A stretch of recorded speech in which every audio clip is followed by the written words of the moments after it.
नमस्कार मित्रांनो, welcome to MPSC point. मित्रांनो, 2 फेब्रुवारी 2025ला तुमची कंबाईन ग्रुप बीची एक्झाम आहे आणि या एक्झाममध्ये करंट अफेअरचे 15 प्रश्न विचारले जातात. तर या 15 प्रश्नांमध्ये आर्थिक घडामोडी या देखील महत्त्वाच्या असतात, कारण तुम्हाला सर्व घडामोडीचे जे विषय आहेत जसे की राजकीय, सामाजिक असतील, योजना असतील, तर त्याचा अभ्यास करावा लागतो. तर त्यातील आर्थिक घडामोडी या व्हिडिओमध्ये तुम्हाला बघायला मिळणार आहे. बघा, हे व्हिडिओ मी खूप दिवसांपूर्वी माझ्या करंट अफेअर्सच्या बॅचमध्ये अपलोड केलेले व्हिडिओ आहेत. यातील काही व्हिडिओज मी तुमच्यासाठी फ्रीमध्ये अवेलेबल करून देतो आहे. ज्यांनी बॅच घेतली त्यांच्यासाठी सर्व व्हिडिओज तिथे अवेलेबल आहे. इथे तुम्हाला फक्त काही जे व्हिडिओ आहेत ते मी अवेलेबल करून देत आहे, कारण आपल्या चॅनलला बऱ्याच दिवसांपासून व्हिडिओ नाही आहे आणि तुम्हाला देखील त्यांचा फायदा होईल. नोट्स वगैरे या सर्व पेड बॅचमध्ये आहेत, सो तिथे जाऊन तुम्ही चेकआउट करू शकता. जर तुमच्याकडे वेळ असेल तर तुम्ही परचेस करू शकता. तर चला, तर आजच्या व्हिडिओला सुरुवात करूया. बॅचमध्येच व्हिडिओ आहे त्यामुळे काही शब्द जे आहेत ते बॅच संबंधी त्यामध्ये असतील, सो बिअर विथ दॅट.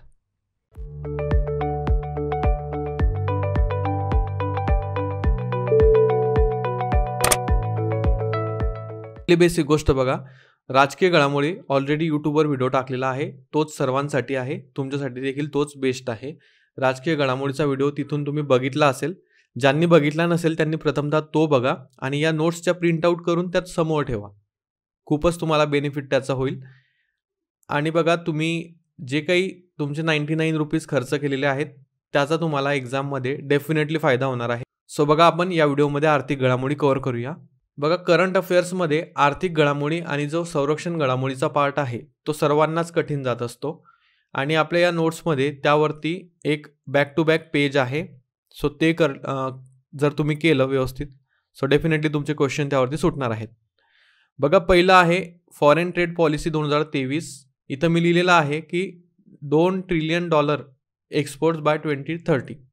पुस्तकामध्ये वाचाल खूप सारा भरमसाठ डाटा दिलेला आहे आणि त्यातील क्वेश्चन काढणे तेवढं सोपं नाही, म्हणजे त्यावरती क्वेश्चनच बनत नाही प्रॉपर तसा जर बघितला तर.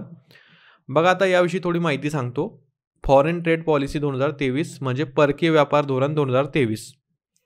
आता जे आपले केंद्रीय उद्योग व वाणिज्य मंत्री पियुष गोयल आहेत त्यांनी 31 मार्च 2023 रोजी हे परकीय व्यापार धोरण जाहीर केलं होतं. आता ही तारीख लक्षात ठेवायची का? बिलकुल नाही, फक्त पियुष गोयल यांनी जाहीर केलं होतं आणि त्याचं एम होतं मित्रांनो की 2030 पर्यंत जे आपले निर्यात आहे, एक्सपोर्ट्स आहे, ते 2 ट्रिलियन पर्यंत नेणे.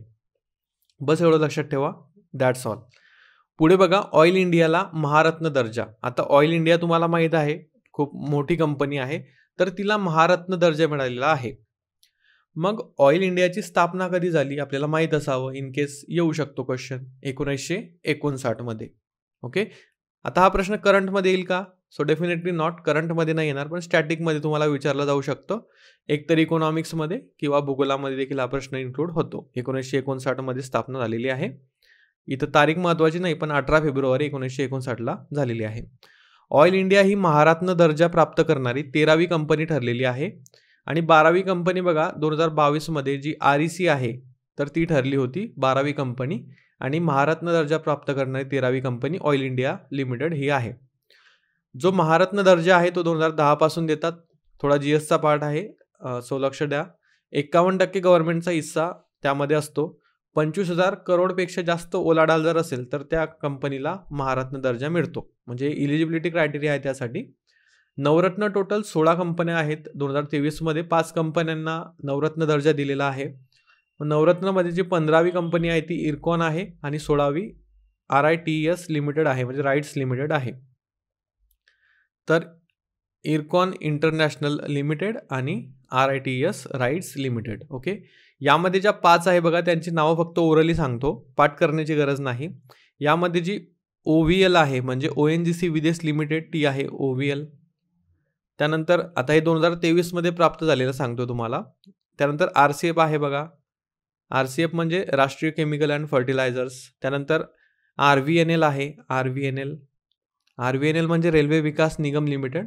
त्यानंतर इरकॉन आहे आणि राईट्स आहे. अशा प्रकारे 5 कंपन्यांना 2023 मध्ये नवरत्न दर्जा दिलेला आहे. पुढची अपडेट बघा, महाराष्ट्र पहिले निर्यात प्रोत्साहन धोरण 2023. महाराष्ट्रामध्ये पहिल्यांदाच असं निर्यात प्रोत्साहन धोरण राबवलं गेलेलं आहे आणि 72 अब्ज जो रेव्हेन्यू आहे त्यावरून $150 अब्जपर्यंत जायचं आहे. आणि महाराष्ट्राचा जर तुम्ही 21-22चा निर्यातीतील वाटा बघितला तर तो 17.33% एवढा आहे. एवढी जास्त महत्त्वाची ही अपडेट नाही. पुढे बघा, सप्टेंबर 2023 पर्यंत अमेरिका सर्वात मोठा व्यापारी भागीदार बनलेला आहे भारताचा. असा प्रश्न डायरेक्टली येऊ शकतो की भारताचा 2023 मध्ये भारताचा सर्वात मोठा व्यापारी भागीदार कोणता देश बनलेला आहे. सो पहिल्या स्थानाला अमेरिका आहे, दुसऱ्याला चायना आहे आणि तिसऱ्याला UAE आहे. बघा मित्रांनो, खूप सारे सोर्सेस असतात, खूप सारे लेक्चर्स असतात, खूप सारे व्हिडिओज असतात, पण तुम्ही कुठल्या तरी एकाला स्टिक राहा. म्हणजे मी म्हणेल, तुम्ही जर हे परचेस केलेलं आहे त्याचा पुरेपूर फायदा करून घ्या. व्हिडिओज बघा, नोट्स वाचा, प्रिंटआउट काढून त्या वाचा, डेली वाचा. डेफिनेटली तुमचे मार्क्स कुठेच जाणार नाही जर तुम्ही प्रॉपर हे केलं तर. सो तेवढा ट्रस्ट ठेवलाच असेल तुम्ही आतापर्यंत, कारण तुम्हाला क्वालिटी ऑफ दी कंटेंट माहीत आहे. Goods and service tax appellate tribunal CGST act 2017 कलम 109 नुसार. मग आता याचा अर्थ नेमका काय आहे?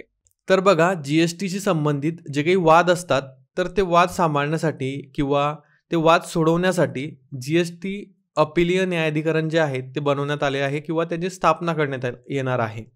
असे 31 खंडपीठं, टोटल 31 स्थापणार आहेत हे जे ॲपिलेट आहेत. म्हणजे GST अपीलीय न्यायाधिकरण, एकूण 31 न्यायाधिकरणाची स्थापना भारतामध्ये होणार आहे. म्हणजे टोटल राज्य आणि केंद्रशासित प्रदेशमध्ये 31 GST न्यायाधिकरण असतील.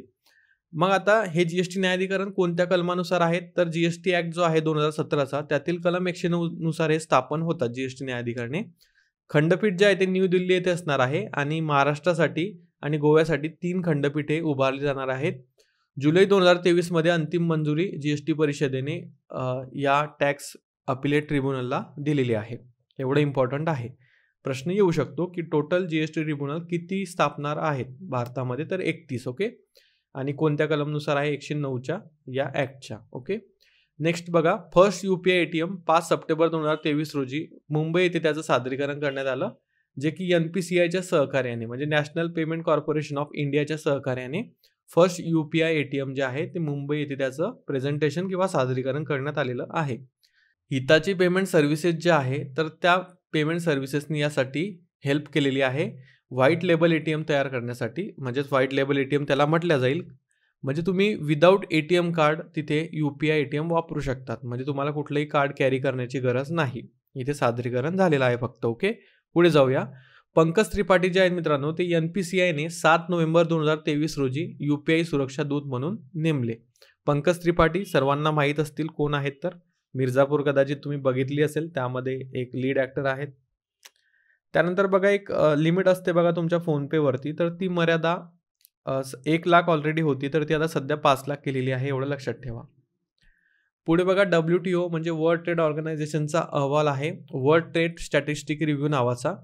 तर इथे या अहवालानुसार वस्तू निर्यातीत भारत 18व्या तर आयातीमध्ये 9व्या क्रमांकावर आहे.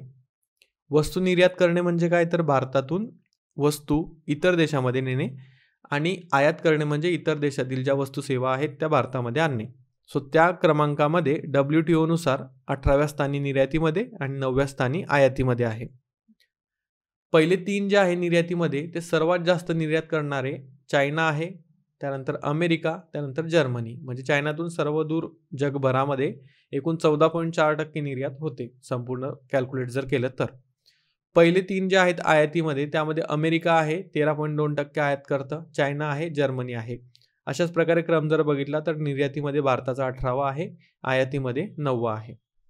बघा, वर्ल्ड इकॉनॉमिक फोरम म्हणजेच जागतिक आर्थिक मंच परिषद 2023 जी आहे ती दावोस स्वित्झर्लंड येथे पार पडली. डायरेक्टली हा एक क्वेश्चन विचारू शकतो तुम्हाला की जागतिक आर्थिक मंचची 2023 ची परिषद कुठे पार पडली? So Davos Switzerland. लक्षात ठेवा, पाठच करून घ्या. आणि ही परिषद 53वी होती. 1971 ची स्थापना आहे. इकॉनॉमिक्सच्या दृष्टीने जर क्वेश्चन आला तर WEF 1971 ची स्थापना आणि कॉलोनी जिनेवा येथे त्याचं मुख्यालय आहे. नेक्स्ट बघा, PM मित्र पार्क जे आहे ते वस्त्रोद्योगासाठी 7 पार्कची घोषणा केंद्र सरकारने केलेली आहे. आता यामध्ये 5F असतो म्हणजे फार्म टू फॉरेन त्यामध्ये येतं. मग ते 5F काय आहे ते तुम्हाला तोंडी सांगतो. बघा, हे जे 5F आहे त्या 5F मध्ये काय काय येतं? तर farm to fibre, fibre to factory, factory to fashion, fashion to foreign, अशा प्रकारे 5F आहे. आणि यानुसार महाराष्ट्रामध्ये अमरावतीमध्ये अशा प्रकारचं एक पार्क स्थापन करण्यात जाणार आहे. टेक्स्टाईल पार्क किंवा वस्त्रोद्योगासाठीचं ते पार्क असेल. मग आता नेमकं याची अंमलबजावणी कोण करतो, तर वस्त्रोद्योग मंत्रालय करतं. महाराष्ट्रामध्ये अमरावती येथे स्थापन होणार आहे. टोटल 7 पार्कची घोषणा केलेली आहे. एमपीमध्ये धार येथे स्थापन होणार आहे.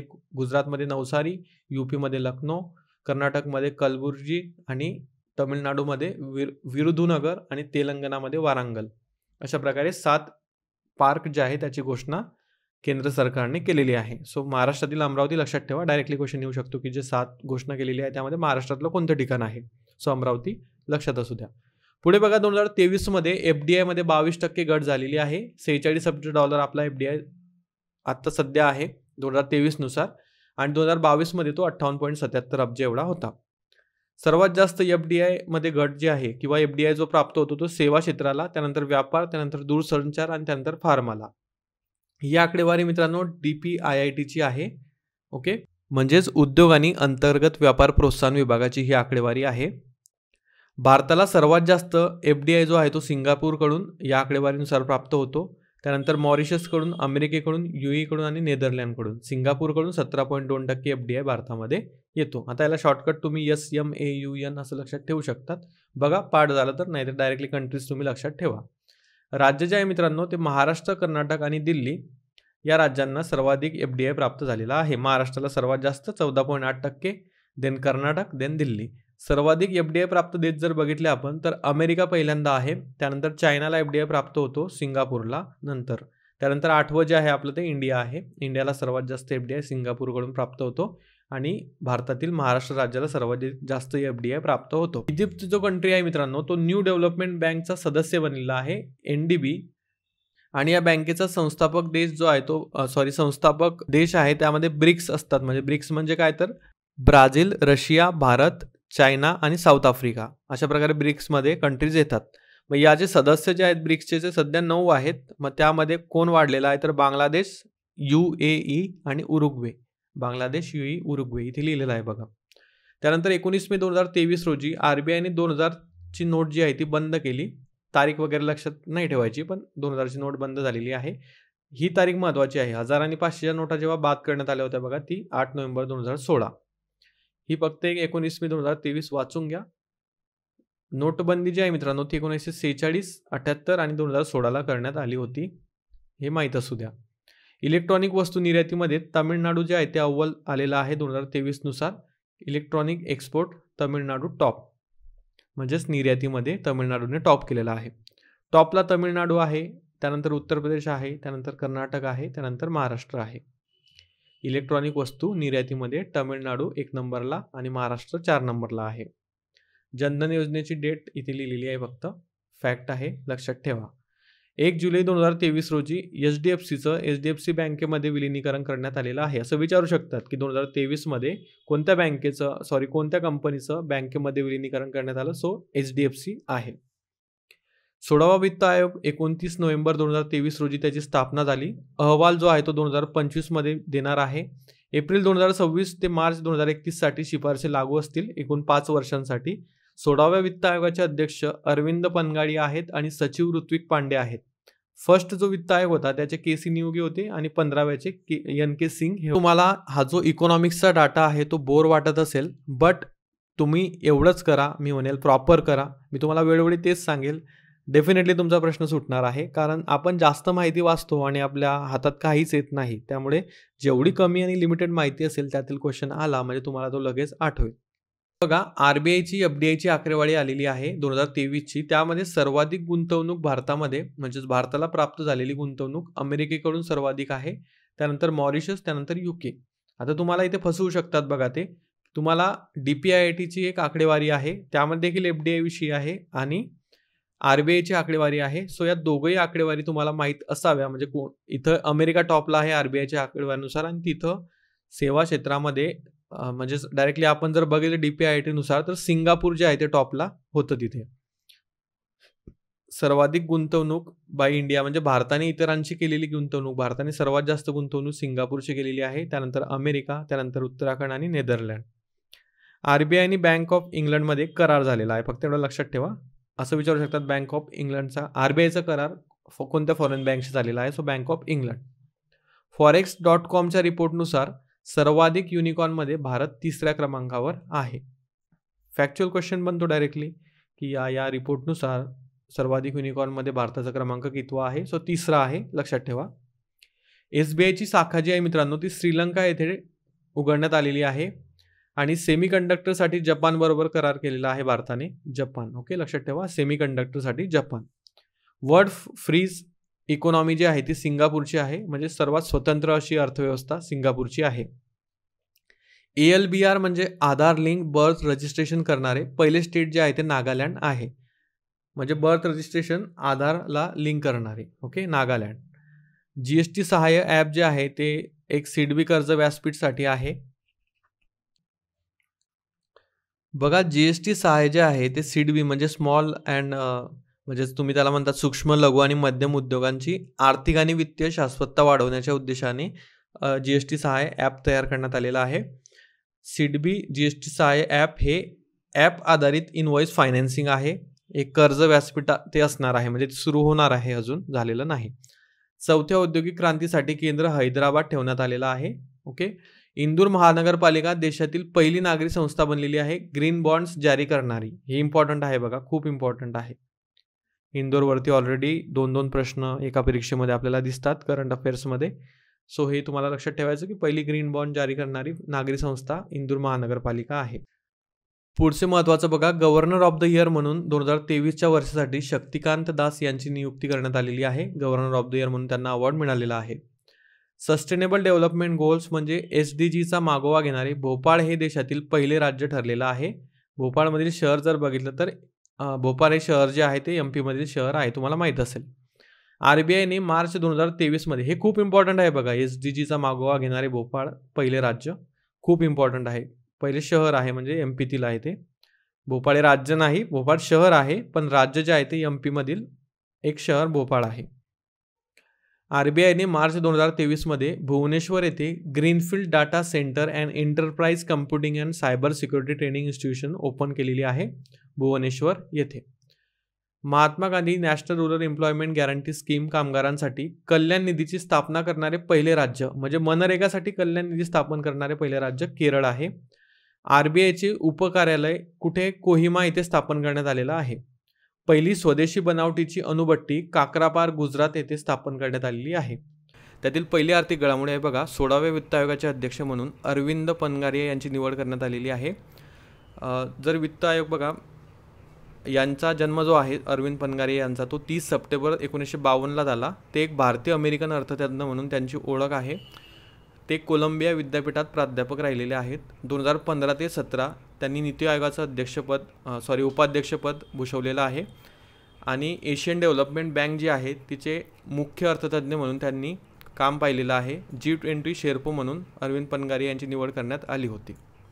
एवढं लक्षात ठेवा फक्त की 16व्या वित्त आयोगाचे अध्यक्ष अरविंद पनगारिया. त्यांच्याविषयी जर स्टेटमेंट आले इन केस राज्यसभेमध्ये येतात, सो तुम्हाला एवढ्या गोष्टी माहीत असल्या पाहिजे. त्यानंतर भारतातील पहिल्या स्वदेशी फास्ट प्रोटोटाईप ब्रीडर रिॲक्टरचा प्रारंभ तमिळनाडूमधील कल्पक्कम येथे झाला. याविषयी जास्त काही माहिती घेण्याची गरज नाही, कारण आलं तर एक स्टेटमेंटमध्ये येईल, नाहीतर त्याच्यामध्ये डीप जास्त आयोग जाणार नाही. फक्त लक्षात ठेवा, भारतातील पहिल्या स्वदेशी फास्ट प्रोटोटाईप ब्रीडर रिॲक्टरचा प्रारंभ कल्पकम तमिळनाडू येथे झालेला आहे. जगातील पहिल्या 300 सहकारी संस्थांमध्ये IFFCO प्रथम आलेला आहे. 2 नंबरला अमूल इंडियन फार्मर्स फर्टिलायझर्स. आता बघा, 2 नंबरला अमूल कंपनी आहे, 1 नंबरला IFFCO प्रथम आहे. आणि ही संपूर्ण जगामध्ये ज्या 300 सहकारी संस्था आहेत त्यामध्ये ही संस्था प्रथम आलेली आहे. मग आता याचा फुल फॉर्म काय आहे तर Indian farmers fertilisers cooperative limited, IFFCO. Next बघा, वर्ल्ड इकॉनॉमिक फोरम म्हणजे जागतिक आर्थिक मंचाची 54वी शिखर परिषद दावोस स्वित्झर्लंड येथे भरली. WEF म्हणजे वर्ल्ड इकॉनॉमिक फोरम, 54वी शिखर परिषद, ठिकाण दावोस स्वित्झर्लंड. आणि मित्रांनो 53वी जी होती 2023ची ती देखील इथेच भरली होती, दावोस स्वित्झर्लंड. RBIने लघु वित्त बँकांसाठी म्हणजे स्मॉल फायनान्स बँकसाठी किमान भांडवलाची मर्यादा 200 करोड केली आहे. आधी 100 करोड होती, लक्षात ठेवा. RBIने ज्या स्मॉल फायनान्स बँक असतात त्यासाठी किमान भांडवलाची मर्यादा 200 कोटी केलेली आहे, अगोदर 100 कोटी होती. देन श्रीलंका आणि मॉरिशस भारताची UPI सेवा सुरू, म्हणजे श्रीलंका आणि मॉरिशस या 2 देशांमध्ये भारताची जी युनिफाईड पेमेंट इंटरफेसची सर्व्हिस आहे ती सुरू करण्यात आलेली आहे. जर तुम्ही UPIची सुरुवात बघितली भारतामध्ये तर ती 2016ला झाली आहे. फ्रान्स हा UPI प्रणाली स्वीकारणारा पहिला युरोपीय देश ठरलेला आहे. UPI प्रणाली भारताची प्रणाली आहे जी 2016ला सुरू करण्यात आली आणि त्यातील फ्रान्स हा UPI प्रणाली स्वीकारणारा पहिला युरोपीय देश ठरला आहे. त्यानंतर नेसिन म्हणजे काय तर NACIN National Academy for Customs Indirect Taxes and नार्कोटिक्सचे उद्घाटन आंध्र प्रदेशमधील पलासमुद्रम या ठिकाणी करण्यात आलेलं आहे. नेसिन म्हणजेच National Academy for Customs Indirect Taxes and नार्कोटिक्सचे उद्घाटन कुठे? आंध्र प्रदेशमधील पलासमुद्रम येथे. त्यानंतर CREDAI अहवालानुसार सर्वाधिक MSMEचे प्रमाण महाराष्ट्रामध्ये आहे, त्यानंतर तमिळनाडू, त्यानंतर UPमध्ये आहे. नॅशनल स्टॉक एक्सचेंज म्हणजेच NSE नुसार नोंदणीकृत गुंतवणूकदारांमध्ये महाराष्ट्र टॉपला ठरलेला आहे, म्हणजे महाराष्ट्र पहिल्या स्थानी आहे. त्यानंतर कृष्णा गोदावरी डीप वॉटर ब्लॉकची स्थापना काकीनाडा किनारा आंध्र प्रदेश येथे करण्यात आली आहे. Krishna Godavari deep water block स्थापना कुठे? काकीनाडा किनारा आंध्र प्रदेश. नरेंद्र मोदींनी 2 मार्च 2024 रोजी स्वर्ण सिंधू या फर्स्ट टँकरला ग्रीन फ्लॅग म्हणजे हिरवा झेंडा दाखवला. कुठे दाखवला तो? काकीनाडा किनारा आंध्र प्रदेश. देन RBI द्वारा आर्थिक साक्षरता सप्ताह राबवण्यात आला, तो 26 फेब्रुवारी ते 1 मार्चपर्यंत राबवण्यात आला 2024ला. 26 फेब्रुवारी ते 1 मार्च RBI आर्थिक साक्षरता सप्ताह. पुढे बघा, पहिल्या 4 अर्थव्यवस्था त्यामध्ये अमेरिका पहिल्यांदा आहे, दुसरी चीन आहे, तिसरी जर्मनी आहे आणि चौथी जपान आहे. अमेरिकाची अर्थव्यवस्था टॉपला आहे, then China, then Germany, then Japan. DPIIT 30 मे 2024च्या आकडेवारीनुसार सर्वाधिक FDI गुंतवणूक करणारे देश कोणते आहे भारतामध्ये? तर सिंगापूर, मॉरिशस आणि अमेरिका आहेत. आणि कोणत्या राज्याला सर्वाधिक जास्त FDI प्राप्त झालेला आहे? तर महाराष्ट्राला, त्यानंतर गुजरातला, त्यानंतर कर्नाटकला. सो FDI गुंतवणूक करणारे देश सिंगापूर, मॉरिशस, देन अमेरिका, त्यानंतर FDI प्राप्त राज्य महाराष्ट्र, देन गुजरात, देन कर्नाटक. भारताचे सर्वात मोठे व्यापारी भागीदार म्हणजे बिझनेस पार्टनर कोण आहेत? तर चायना, देन अमेरिका 2 नंबरला, 3 नंबरला UAE आहे. चायना, अमेरिका आणि UAE. नवरत्न दर्जा प्राप्त 2024ला बघा, टोटल आता नवरत्न दर्जा प्राप्त कंपन्या 20 झालेल्या आहेत. त्यामध्ये 17वी कंपनी NFL आहे म्हणजे नॅशनल फर्टिलायझर्स लिमिटेड, 18वी आहे CWC म्हणजे सेंट्रल वेअर हाऊसिंग कॉर्पोरेशन, 19वी आहे हुडको आणि 20वी आहे इरेडा. तर अशा प्रकारे या 20 टोटल कंपन्या नवरत्न दर्जा प्राप्त झालेल्या आहेत 2024मध्ये. तुम्ही आपली प्रिव्हियस नोट्स बघितली असेल, त्यामध्ये यापूर्वीच्या ज्यांना नवरत्न दर्जा प्राप्त झालेला आहे त्या दिलेल्या आहेत, सो एक वेळा बघून घ्या. मनरेगा कामगारांच्या मजुरीत वाढ केलेली आहे. 2024-25 सरासरी वेतन 289 एवढं असेल. तुम्हाला डायरेक्टली फिगर विचारू शकतात किती रुपये एवढं उत्पन्न किंवा सरासरी वेतन असेल या मनरेगा कामगारांना. सर्वाधिक मजुरी मित्रांनो मनरेगानुसार हरियाणा या राज्यामध्ये दिली जाते 374 रुपये. महाराष्ट्रामध्ये ही मजुरी 297 रुपये एवढी आहे. सर्वात कमी मजुरी अरुणाचल प्रदेश आणि नागालँड येथे आहे 234 रुपये. ओके, सो अशा प्रकारे या 2024 वर्षामधील 30 जून 2024 पर्यंतच्या आर्थिक घडामोडी आहेत. आय होप तुम्हाला सर्व गोष्टी क्लिअर झाल्या असतील. बघा, आता जुलैमधील आपण आर्थिक घडामोडी बघणार आहोत. जुलै ते सप्टेंबर किंवा जुलै ते जवळपास तुम्ही ऑक्टोबरपर्यंत म्हणू शकतात. 4 कंपन्यांना नवरत्न दर्जा मिळालेला आहे. एकूण संख्या 25 झालेली आहे.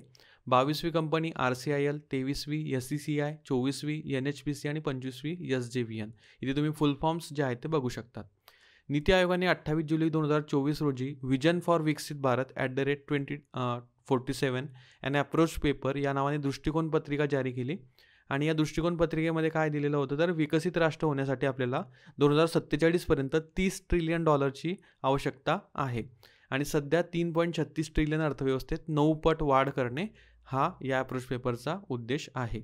त्यानंतर UNCTAD म्हणजे UN conference on trade and डेव्हलपमेंटद्वारे जागतिक गुंतवणूक अहवाल प्रसिद्ध करण्यात आलेला आहे.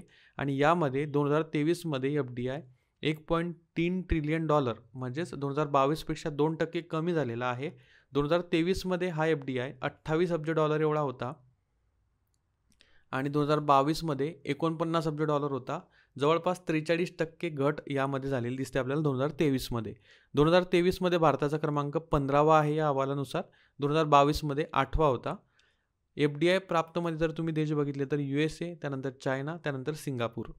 त्यानंतर एक्झिम बँकेचे नायरोबी केनिया येथे कार्यालय जून 2024मध्ये उद्घाटन झालं. एक्झिम बँकेची स्थापना 1 जानेवारी 1982ची आहे. पवन ऊर्जा सर्वाधिक स्थापित क्षमता गुजरात राज्यामध्ये ठरलेली आहे 11,823 मेगावॅट. पवन ऊर्जा powering the future of India अशी टॅगलाईन या अहवालाची होती. NDB म्हणजेच न्यू डेव्हलपमेंट बँकचा 10वा सदस्य अल्जेरिया हा ठरला आहे. न्यू डेव्हलपमेंट बँकची स्थापना 2015ला आहे. ब्रिक्स डेव्हलपमेंट बँकचेच नाव न्यू डेव्हलपमेंट बँक झालेलं आहे. भारतीय आयकरला 165 वर्ष पूर्ण झाली आहे. 24 जुलै 2024 रोजी 165वा आयकर दिन साजरा केला. सेंद्रिय उत्पादनांसाठी परस्पर ओळख करार भारत आणि तैवानमध्ये झाला जुलै 2024मध्ये. लंडनचा risk manager of the year पुरस्कार 2024चा RBI म्हणजेच रिझर्व्ह बँक ऑफ इंडियाला प्राप्त झाला. पंजाब नॅशनल बँक प्रातिनिधिक कार्यालय दुबई येथे तयार झालेला आहे. NPCIने UAE सोबत करार केलेला आहे, फक्त एवढं लक्षात ठेवायचं आहे. तर अशा प्रकारे या महत्त्वाच्या आर्थिक घडामोडी आहेत 2023 आणि 24 मधील. या बॅचमधील हे व्हिडिओज आहेत. तुम्हाला जर बॅच घ्यायची असेल सो यू कॅन, जर तुमच्याकडे वेळ असेल वाचायला नोट्स वगैरे तर तुम्ही घेऊ शकता. अदरवाईज काही घेण्याची आवश्यकता नाही, तुम्ही आत्तापर्यंत केलंच असेल. सो आय होप तुम्हाला व्हिडिओ आवडला असेल. व्हिडिओ आवडल्यास लाईक करा, चॅनलला नवीन असाल सबस्क्राईब करा. Thank you for watching.